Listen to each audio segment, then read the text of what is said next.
till the music stop. My bad, I had you extra loaded over here. So,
Go to the music stop. My bad, I had you extra loaded over here.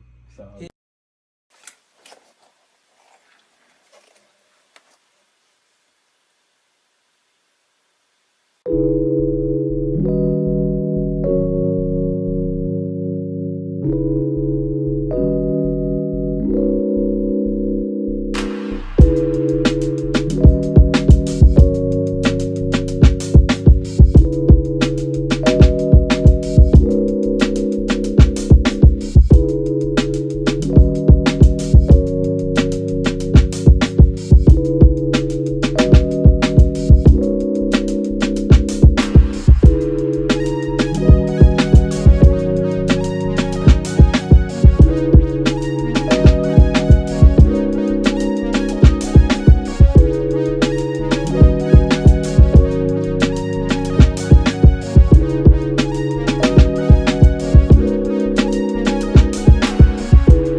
till the music stop. My bad, I had you extra loaded over here.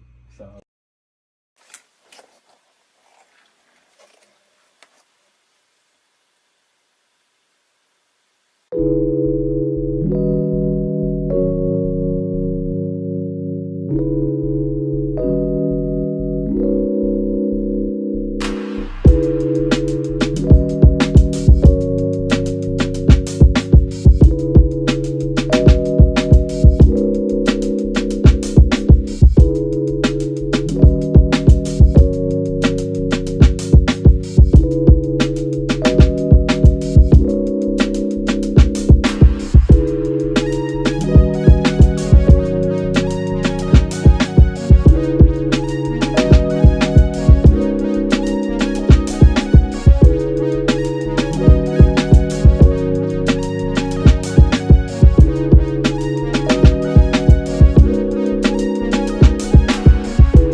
Go to the music stop. My bad, I had you extra loaded over here. So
till the music stop. My bad, I had you extra loaded over here.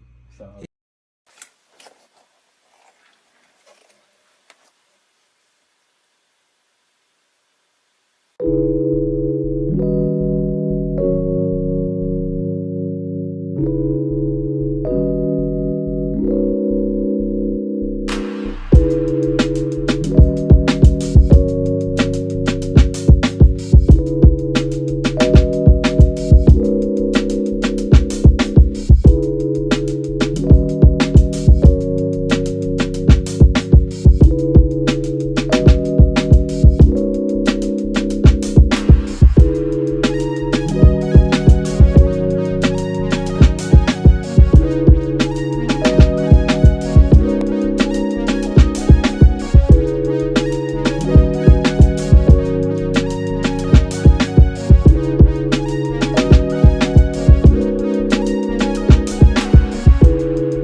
I'm gonna go to the music. Stop. My bad. I had you extra loaded over here.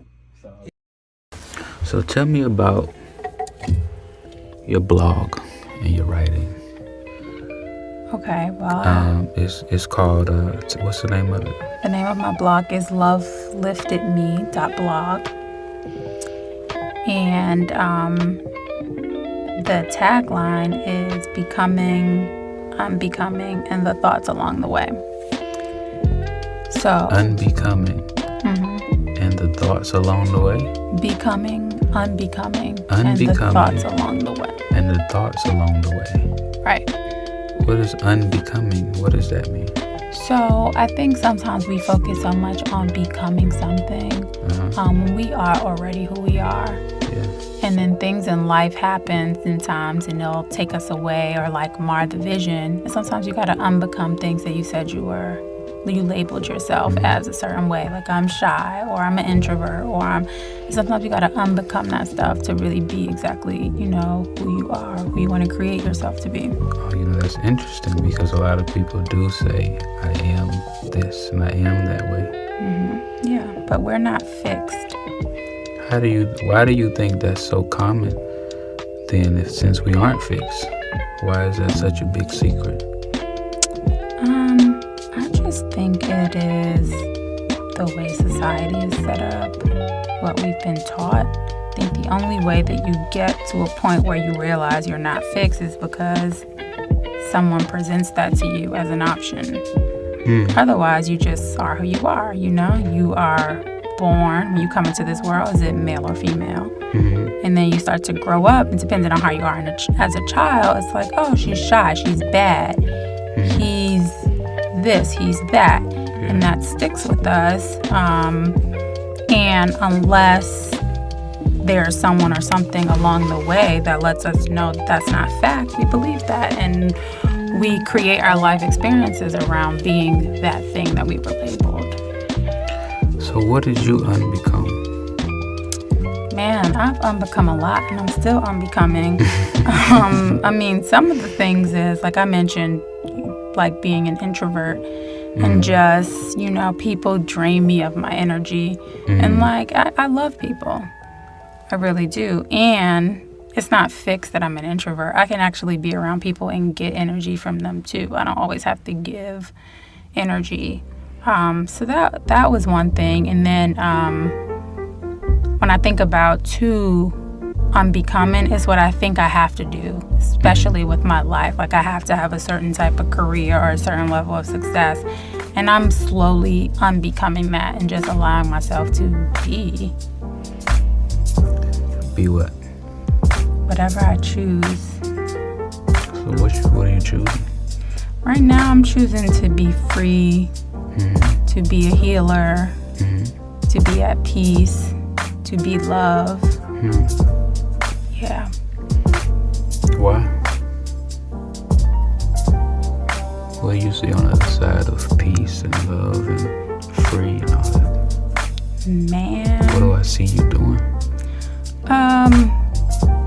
Living without concern for like how it looks or without concern for like what someone else thinks. I get to define what success looks like for me.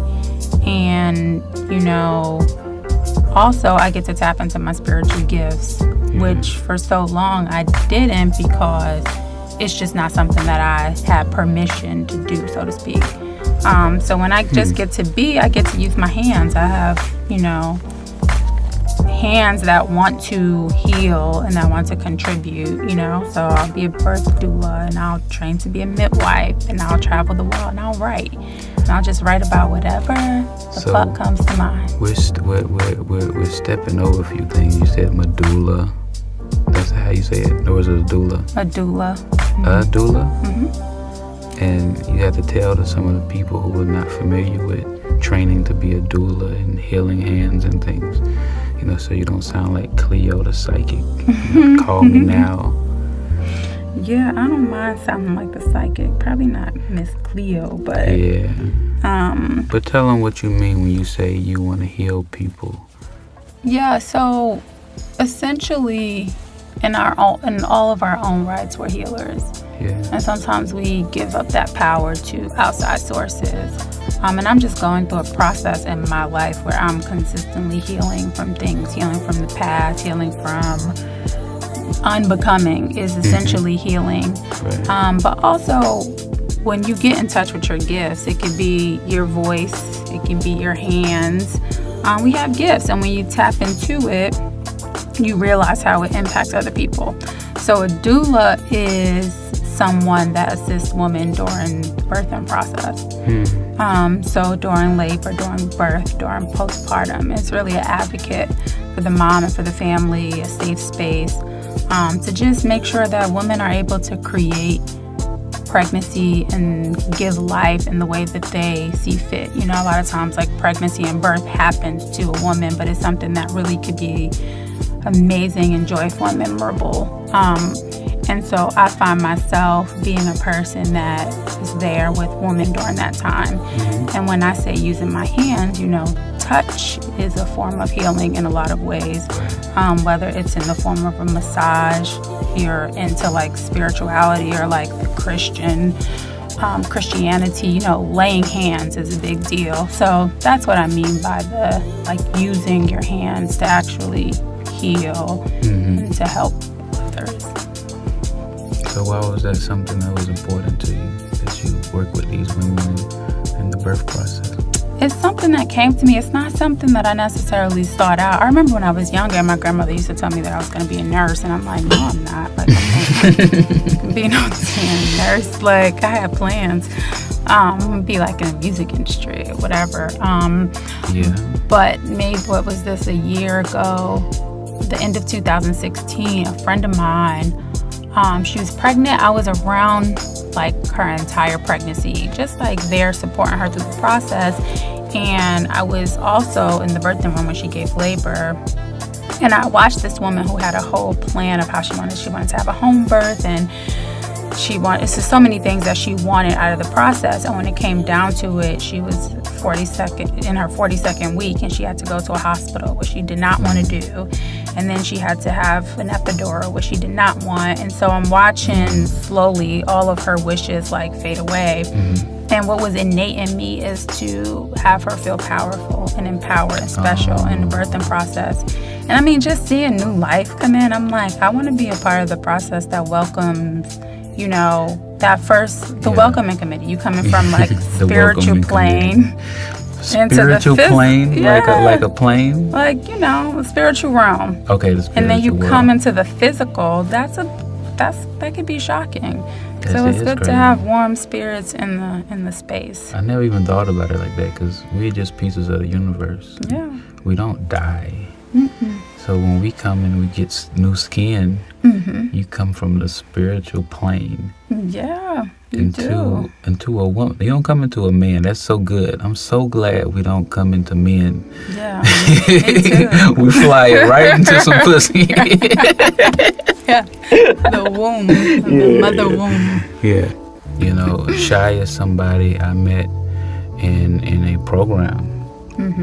You know, a program where there's seminars and people talk about what's really important to them, and things come up like how to change the world, and how do I talk to my spouse, and how do I raise my kids, and how, you know, there's some of those questions that really, you know, need to be answered. What kind of being is a human being? You know, if we are unbecoming, that means we became something, and a lot of it is our past. So we're some people who we're out to transform things and transform the world and transform, you know, mothers and people in the industry and things like that. So, Shia, before we get out of here, I want to know if you have any questions for me. Sure. So, since we were on the conversation of becoming and unbecoming, where are you on your path of becoming or unbecoming? I would say, because I remember I asked you, what did you have to unbecome? I had to unbecome lazy. I had to unbecome procrastination. I had to unbecome hating my daughter's mom. You know, I had to unbecome giving up in the music industry. You know, because all of those things, all those experiences and things, they become real good excuses of why to not do music or to not do art or to not jump in the booth. See, Shia didn't know we was going to do this today. No, not at all. You know, she was talking about her headaches and stuff, and you know, she said she had a migraine. But you know, I figured instead of her watching me play on the piano a million times over and over, I said, why not get my friend and just get her thoughts and just get a interview of her life and what's important to her. And we're going to be doing this. This is episode 1. This is the pilot. So, I don't know. Take them somewhere, Shia. Okay, but so unbecoming. And, you know, I gave up. I was going to give up. I wasn't going to do music anymore. Yeah. Because I've seen things in the music industry and I felt like if everybody's going to be a snake, what am I here for? Am I going to graduate to be a snake just like them? Right. Like why is the rules set the way they're set? Then there ain't no rules. Ain't anybody trying to tell you the rules. And even if you have a lawyer, they're not trying to tell you the rules, but they're trying to get paid most of the time. Right. So what is your experience in the music industry? What do you do? So now it's like recently I've had like a career change. Wow. You know what I'm saying? I've been in the music industry since as long as I can remember, from my dad on his own radio station and my uncle being an A&R at Polygram Records, to my cousin having his own home studio back when it was ADAT, where you didn't even have those in the house. You had those at a real studio. And, you know, I learned how to program an MPC and a motif and, you know, MC505 and, you know, the VS1880 and all those things that a lot of people don't even know what I'm talking about when I mention that stuff. People just know Fruity Loops nowadays. So, you know, I started, and I've always really kind of wanted to be an artist. I never all the way went through with it. Like I was in high school, I was in a group called Future. That's ironic, right? It was me, my friend Mike, and my friend Darius. Nice. And we would sing to the girls in the lunchroom and stuff. And I'd beat on the table and we harmonized and stuff.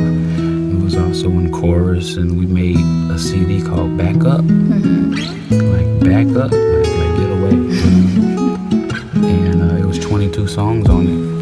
And I did all the beats and recorded the whole thing. I was in high school. Wow. And that wasn't necessarily recent. Not to give my age, but it was you know, early 2000s. So we had that CD, and I kind of saw them, you know, kind of drift away from doing music a little bit. But I knew I wanted to, like when I graduated from college, I knew I wanted to make sure I did some. Actually, when I moved to Atlanta, I wasn't even going to do music. I was going to do film. I wanted to learn film. And I was going to work on my own music. But on the film sets, right, everybody I would meet do music. Everybody, like, oh yeah, I sing. Why may be that? No, because Atlanta, that was like the beginning of the boom in like film. Yeah. So like everybody, like there was a bunch of film jobs. Like a lot of people was there, didn't even know what they was doing. We were just on film sets. We just extra. We just, you know, like whatever, because it just, those were the jobs. You go on Craigslist, like, oh, you want to be an extra on Tyler Perry? Yeah, so I did that, $90 a day. You know, so I would always meet people. Like, yo, we do music. So I was just like, I need to bring my equipment to Atlanta. Like, I really saw the way then. Dope. So I spent a lot of time working, you know, behind artists and eventually getting up to the David Banners and the K. Michelle's and the Janelle Monáe, Atlantic, and all the labels, and Drum and Thug and Uzi and all of that. You know. Yeah. So what do you hope to contribute to people, to the planet through your music? Well, now as an artist, Like I really feel like I'm on the verge of really healing the world. And I know that sounds so far-fetched, but like nowadays we can remember like the call from Augusta to Atlanta was like 50 cents or 55 cents a minute or something like that. Do you remember like minutes and before unlimited like calling cards and like now I can work with somebody in the Philippines. I can work with somebody in Germany in real time. Like we can really collab. And it doesn't take but one thought to reach a bunch of people. Because see, my real message is to rid your negative thoughts. Because when you have negative thoughts about yourself, people, your past, or anything like that, those negative thoughts really block your energy. And it blocks your blessings from coming in. You cannot get blessed when you don't love your sister and your brother, and you gotta forgive all those people that you feel like hurt you, you know? Yeah, to create space. To create get whatever it is you want. To create a space. And I'm not saying that it don't hurt anymore or you don't have those same thoughts. But you just have to notice that when you have those thoughts, that, oh man, I'm having negative thoughts about Shia. Yeah. She didn't text me back yet. I don't like that. So instead of me thinking, Shia really don't fuck with me, evidently. No, Shia is busy just like I am. And I'm just feeling the same way people feel when I don't text them back. Right. Burrows! What? Oh shit, damn. Like, have you seen my thread? If you see if people saw my phone, they would get it. They wouldn't bother me so much. They'd be like, okay. But I really do.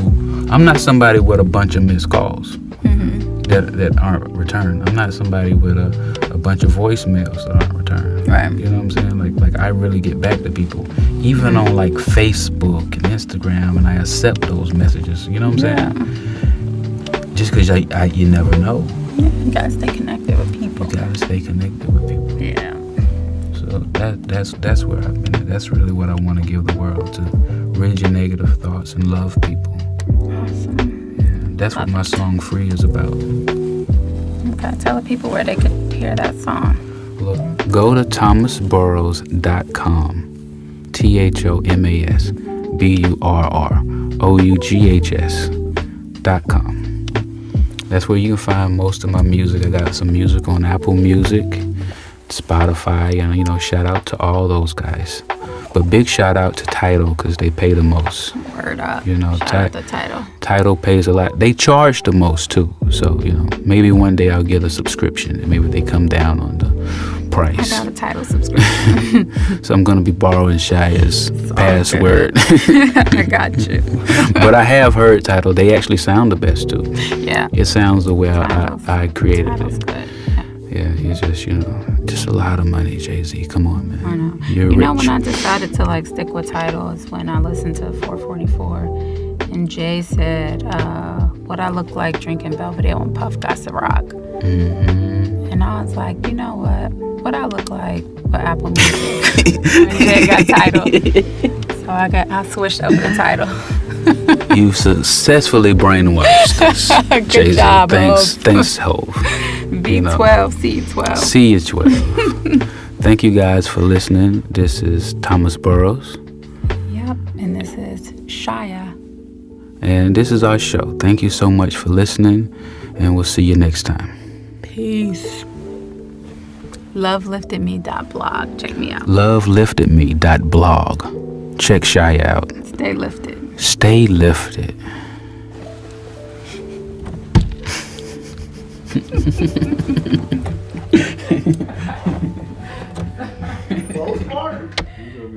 gonna be rich.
But this is the J Soul Morning Show. This is Floor 62 Radio. I do have my tea. What kind of tea is this? This is fresh mint ginger. Crush some mint, crush some ginger, brewed it in the water. Okay. Now, I know I only have 30 minutes, so we'll make sure that we'll get your webinar on time. Y'all, it's a miracle that I even have Shia on the show. You know, you have to wait at least 24 to 48 business hours, not even regular hours, business hours to even get a mention from Shia, you know. So I'm grateful for this opportunity, Shia. Thank you for coming on the J Soul Morning Show. How you doing this morning? I feel blessed. I'm happy to be here on the J Soul Morning Show. Wonderful. I'm glad to have you. It's a pleasure to watch your journey since we had our interview in 2018. Wow. To start things off, how would you describe the growth you've experienced since then?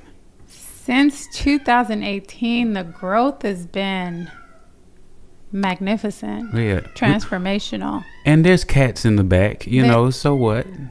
That's Mojo. Mojo wants to be interviewed. Shout out as to well. Mojo. We'll make use of it, you know. So if y'all hear some wonderful cats in the back, what's up to Mojo? No, 2018, what's been going on?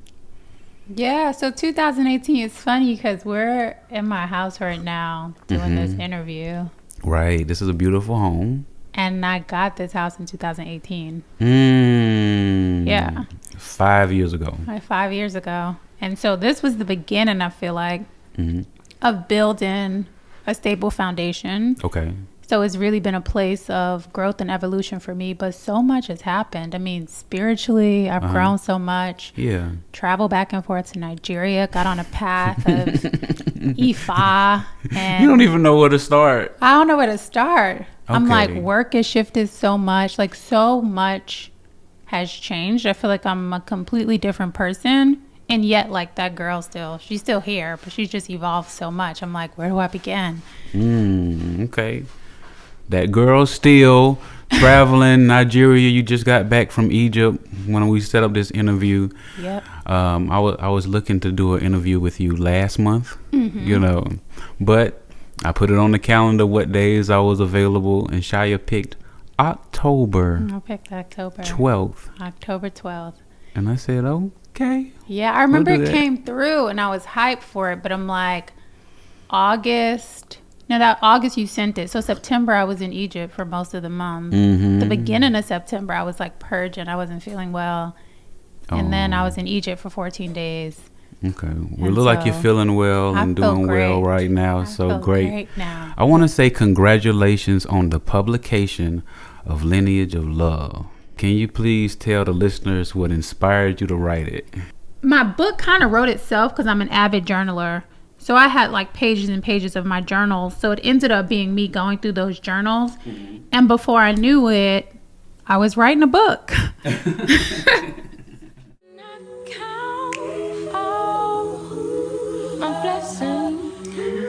I had written in 6 different journals, the pages and lessons spanning many cities and locations. I wrote under the trees in Atlanta, Georgia, and on top of mountains in Cape Town, South Africa, across bridges from Brooklyn to New Jersey, in the clouds while traveling cross country, at the foot of the ocean in Malibu, on the floor of the temple in Lagos, in between sips of tea in London, under the rising sun and the sounds of chanting prayers in Istanbul, in a treehouse in Mexico, and on the grass in Washington, D.C.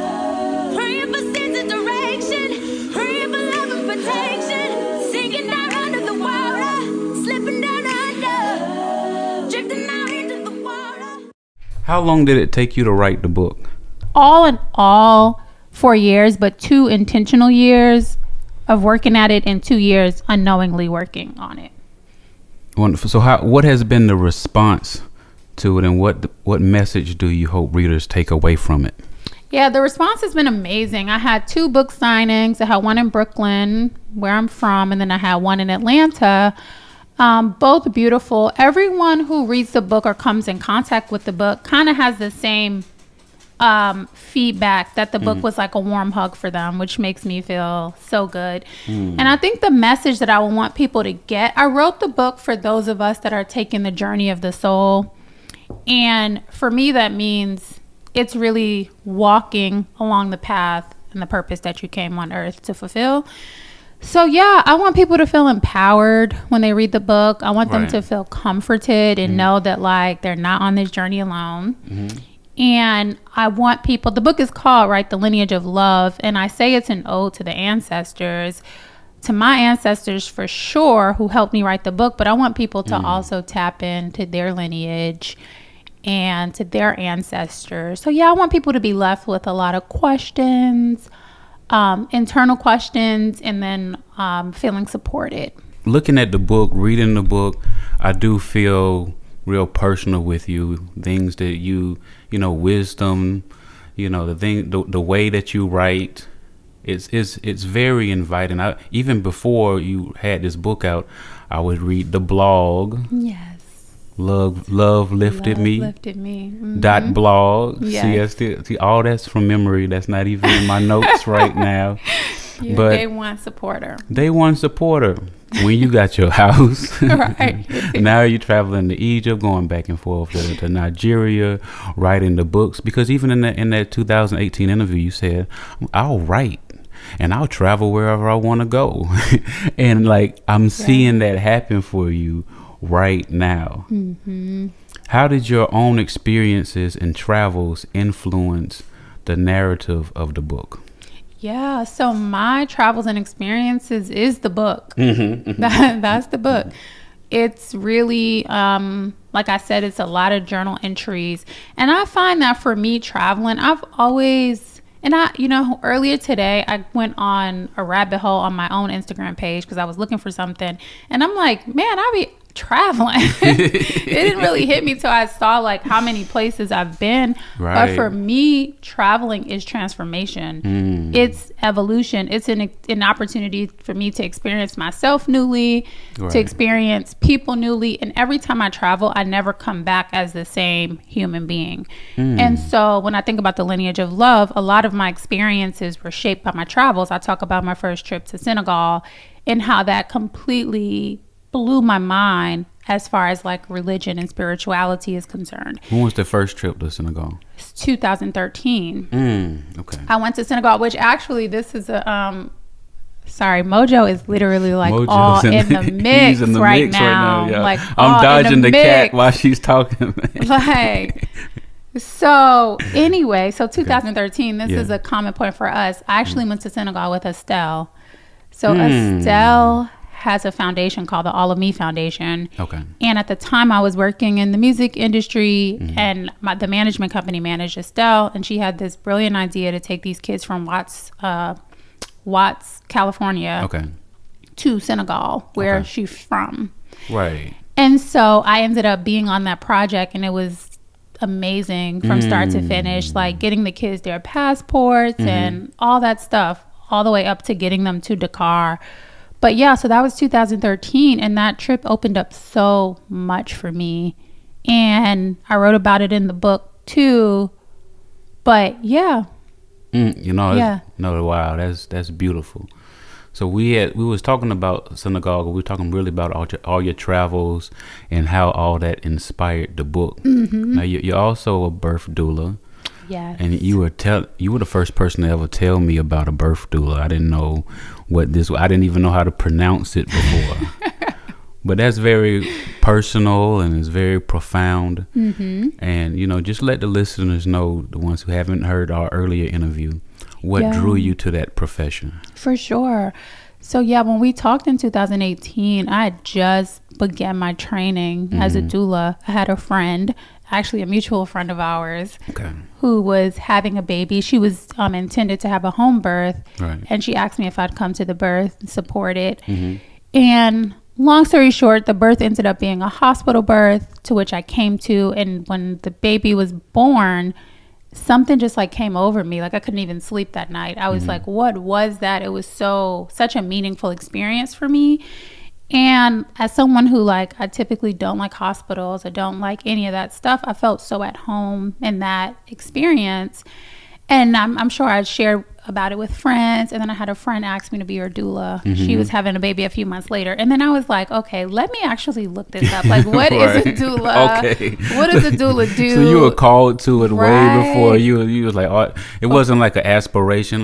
No, it wasn't aspiration. It was never in my mind to do anything in that space. It's funny because my maternal grandmother, would always tell me oh, you're going to be a nurse. And I'm like, no, I'm not. I don't do hospitals. I don't do any of that. So yeah, this had called to me. And then once I realized my community was in need of this, mm-hmm. I said, well, let me get the proper training so that I can, support people in the way that they actually need to be supported. So that's how the doula journey began for me.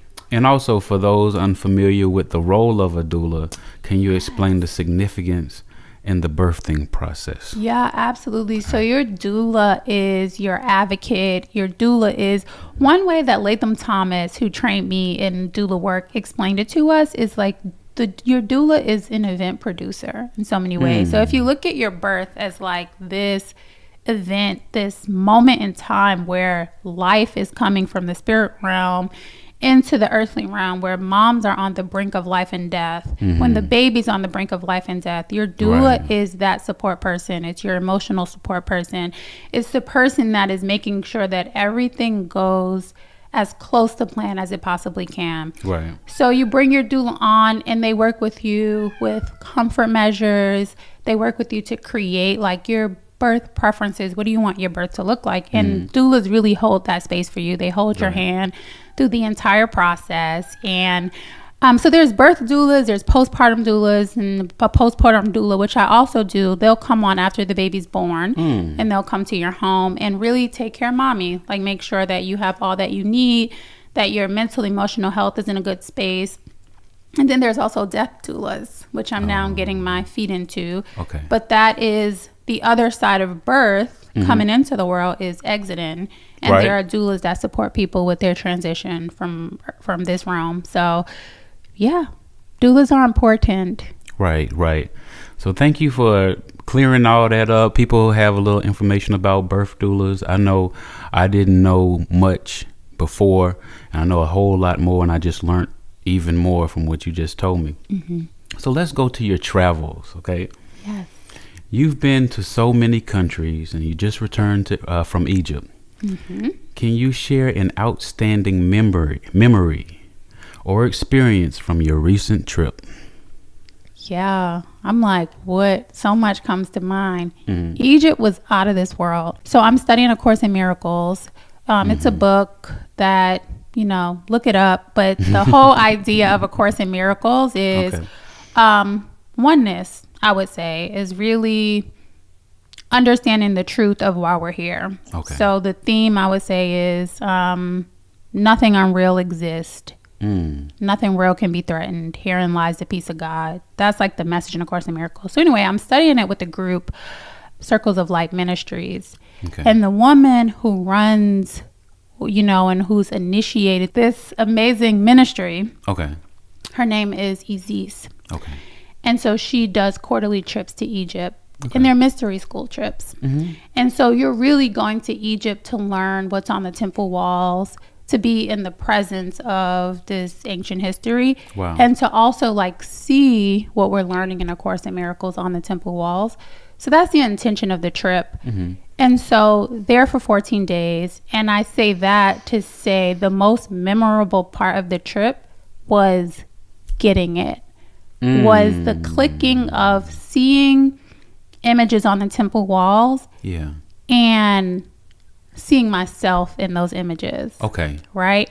And so there's this one image, it's hard to describe, but while we're looking at the temple walls, I'm understanding that this is the path of, yea, though I walk through the valley of the shadow of death. Oh, wow. I shall fear no evil. Okay. So for me, on this path, as the initiate, all of my travels, I feel all these experiences are little initiations on this journey of life. So I feel like to be able to see myself on those temple walls was out of this world. You know, it was the most beautiful, meditative, transformational experience. Yeah. So I just feel like being in those temples, and they're so massive, it puts everything in perspective, you know? So things that felt big, you know, material things that made me feel really big in life, like I got to figure this out. Egypt was an opportunity to be like, no, you don't actually have to figure anything out. You know, only thing you need to do is live and stand in the truth of who you are. Okay. And everything is going to work itself out. So in so many words, that it's like hard to like really put it into an experience for people. But that was the highlight for me. It was like a shift in my being. Okay, good. Yeah. No, that sounds amazing. Walking around and you're seeing the actual temples and you're seeing just the images. I can just see it. I feel like I'm there. Yeah, it's amazing. And then the Great Pyramids of Giza, like you know, we see the pictures and everything, but actually like looking up at those pyramids. We had one free day toward the end of the trip, and I went to the pyramids and I like got some photos, because the rest of the trip it was so meditative. We weren't really focused on photos or anything like that. We were just like taking it all in. So that day was also really special because I was able to like document it and just like have that for myself. If I choose to share it, maybe I will, but just, well, if there's something that you could share with Floor 62 Radio, we'll post a little bit with this interview. Hopefully we'll get a little sneak peek of Egypt from my and lens. the pyramids. Okay, so how has travel enriched your understanding of the world and influenced your personal and professional life? Okay, this is good. And you're making me realize actually how much travel has impacted me and how much it shaped my lens. Okay. I think the way that it impacted me personally and probably like my worldview is there's so much life happening outside of our experience. Four walls of America. 4 walls, of America. And even like within the different cities in America, there's just so much happening. And I think that America, you know, no shade, we know this is a capitalist society. Right. And so everything is so material and so based on what it is that you Capitalism, do or what it money, is that you have or how much money you make. So for me, going to other countries that sometimes doesn't have the same luxuries that we have, but they have like joy, unspeakable joy. And they have community, and they have things that I think sometimes money, capitalism, and like an individualistic mindset kind of takes away. Okay. So for me, it makes me realize like you create life the way that you want it. Right. And like love, community, joy, peace are really like the luxuries of life, you know, and money's cool. Like money can get you some nice things. Every time I travel, I need money to get me to those places, right? So no shade on money and the material. But for me, I feel like travel puts it all in perspective because money alone is never going to bring you the joy, the peace that we really, truly desire and then need, like on a soul level. You know? Right. So, And that's another thing is like just being a human being. We're the only species that has to worry about money, insurance, going to jail, you know, getting a ticket. Like, come on, man. You're going too fast. It takes up so much of our mental space, so much of our creation. So, and another thing is food. Like just experiencing all the different cultures, the different foods. I'm like, wow. I'm a foodie. Yeah, so me too. I feel you. Is there a country that's like near and dear to your heart? It's like, there's so many. Mexico for sure. Like no one can tell me I'm not Mexican somewhere down the line. I love Mexico. Like I feel at home in Mexico every time I go. I love the food. I love the culture. I love the history. Yeah. Like the indigenous practices all day. And then there's so many countries in Africa. Like I love Cape Town, Senegal. It's so many. So many have just like shaped me. I'm like, how do I just choose one? How do you just choose one? Okay, good. So let's go to some personal reflections here. Looking back to our interview in 2018, so much of what you set out to do has come to fruition. How does it feel to see your visions coming true? Wow. Honestly, I had to thank you, J Soul, for really bringing it to my attention. Because sometimes, going back to what I was saying, I think sometimes we're so in the weeds of our life, we don't even realize that, like, oh, I said I was going to do this and I actually did it. Right. To me, it's just like, okay, you know, what else? Because there's other things that's come up. There's other visions and goals that I have now. And so this is a good opportunity for me to, like, really sit in the gratitude. And it feels surreal a bit because for me, I always feel like the past 5 years, most of my changes happen internally. Like, I'm so much more confident and so much more at peace and just, like, stable in my being, you know, like, it's hard for me.